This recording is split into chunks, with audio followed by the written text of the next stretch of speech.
military actions if deemed necessary. বিশ্ববাজারে ঊর্ধ্বমুখী তেলের দাম, কাতারের এলএনজি স্থাপনায় আর হামলা নয় হুমকি ট্রাম্পের। ইসরায়েলের লাগাম টানার আশ্বাস, লারিজানি হত্যার প্রতিশোধের প্রতিশ্রুতি মোস্তফার। মধ্যপ্রাচ্য সংঘাত রূপ নিচ্ছে জ্বালানি যুদ্ধে। গ্যাস ক্ষেত্রে হামলার প্রতিশোধ নিতে ইসরায়েলে পাল্টা আক্রমণ চালিয়েছে ইরান। কাতারের এলএনজি উৎপাদন ক্ষেত্রে আঘাত হানায় ইরানি কর্মকর্তাদের দ্রুত দেশ ত্যাগের নির্দেশ দিয়েছে দোহা। আর তেহরানে হামলার হুমকি দিয়েছে সৌদি আরব। কাতারের জ্বালানি স্থাপনায় আবার হামলা হলে ইরানের পুরো গ্যাস ক্ষেত্র উড়িয়ে দেওয়ার হুঁশিয়ারি দিয়েছেন মার্কিন প্রেসিডেন্ট ডোনাল্ড ট্রাম্প।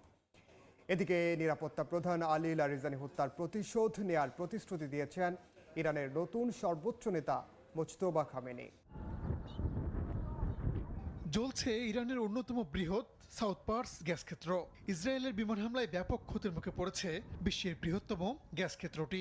জবাবে বৃহস্পতিবার ভোরে সৌদি আরব সহ উপসাগরীয় অঞ্চলের গুরুত্বপূর্ণ জ্বালানি স্থাপনা লক্ষ্য করে আক্রমণ চালিয়েছে আইআরজিসি। কাতারের সবচেয়ে বড় এলএনজি উৎপাদন ক্ষেত্রে ক্ষেপণাস্ত্র হামলা চালানো হয়েছে।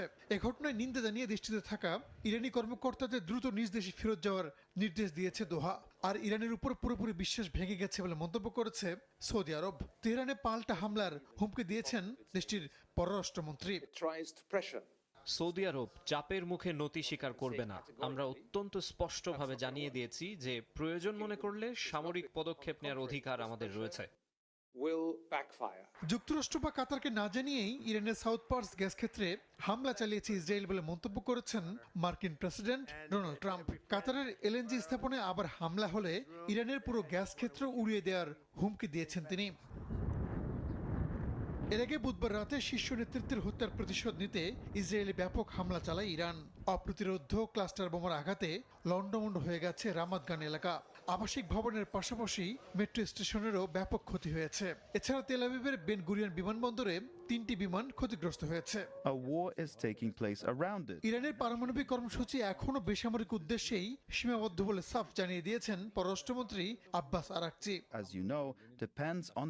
আমার মতে যুদ্ধ শেষে হরমুজ প্রণালীতে জাহাজ চলাচলের জন্য নতুন একটি কাঠামো তৈরি করা প্রয়োজন, যাতে স্পষ্ট নিয়মের আওতায় ইরান ও পুরো অঞ্চলের স্বার্থ বিবেচনায় রেখে এই গুরুত্বপূর্ণ জলপথে শান্তিপূর্ণ নৌ চলাচল স্থায়ীভাবে নিশ্চিত করা যায়।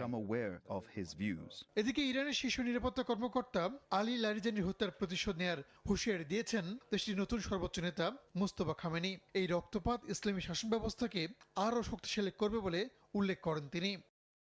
এবার নিজের দেয়া বক্তব্যের জালে ফেঁসে গেলেন যুক্তরাষ্ট্রের জাতীয় গোয়েন্দা প্রধান তুলসি গাবার্ড। প্রশ্নবিদ্ধ করলেন ইরানের বিরুদ্ধে আগ্রাসনের পেছনে মার্কিন